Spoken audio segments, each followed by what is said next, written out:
नहमदुहु व नुसल्ली अला रसूल करीम अम्मा बाद।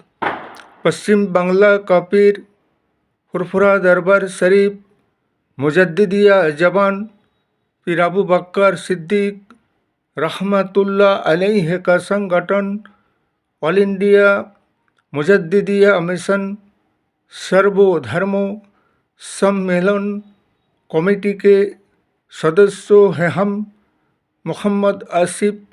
इसके अलावा सर्वभारतीय जातीय कांग्रेस नेशनल इंडिया गठबंधन पश्चिम बांग्ला राज्य कांग्रेस कमेटी के सदस्यों हैं हम हिंदू मुस्लिम सिख ईसाई जैन ख्रिस्टन आदिवासी दलित हम सब है भाई भाई।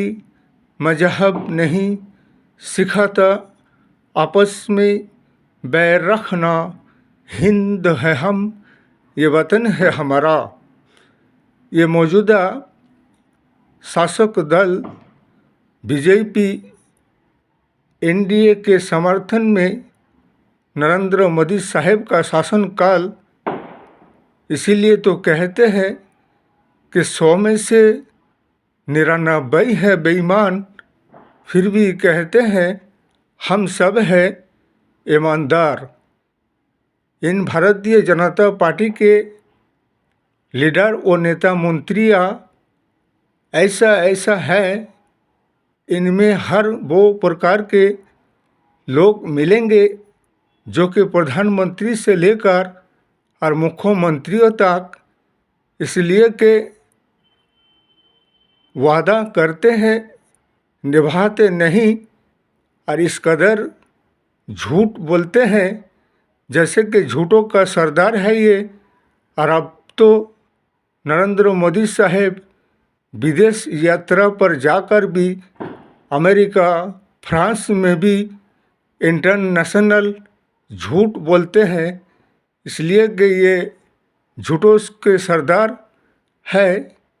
और जनगण के साथ तो धोखाधड़ी ठगबाजी 2014 से अब तक तो करते आ ही रहे हैं, और झूठे कस्में खाते हैं और झूठे वादे करते हैं, और दूसरे पक्ष विरोधी पक्ष की बुराई करते हुए फिरते रहते हैं और अपने बुराइयों को छुपाते हैं और उन पर पर्दा डालते हैं। इसलिए कि तारीफ अपने आप का अपने ही जबान से खुद की तारीफ नहीं किया जा सकता है, और ना ही तारीफ उसे कहलाता है, बल्कि अगर दूसरे जनगण उसकी तारीफ करे तब है उनकी तारीफ। लेकिन कहाँ रह गया है उनकी वो ईमानदारियाँ, जो कि ईमानदार को बेईमान समझते हैं और बेईमान को ईमानदार कहते हैं। और उनके पार्टी के दरमियान अगर कोई रिश्वतखोर घूसखोर कोई ऐसा जो कि घोटालेबाज मिलेंगे तो वो उनके बीजेपी पे ज्वाइन करने से क्या होता है कि वॉशिंग मशीन में डालकर उसके सारे करतूतों को माफ़ कर दिया जाता है और उसे अपने मंत्रित्व पदों में शामिल कर लिया जाता है। इसलिए कि यह हमेशा ही ऐसे लोगों के मदद करते आए हैं, बेईमानों का साथ देते आए हैं, और ईमानदारों के साथ गद्दारी बेईमानी बेइंसाफ़ी करते आए हैं। इसीलिए हमारा 140 करोड़ जनगणों से यही कहना है कि अब भी कुछ देखने को बाकी रह गया है यह क्या।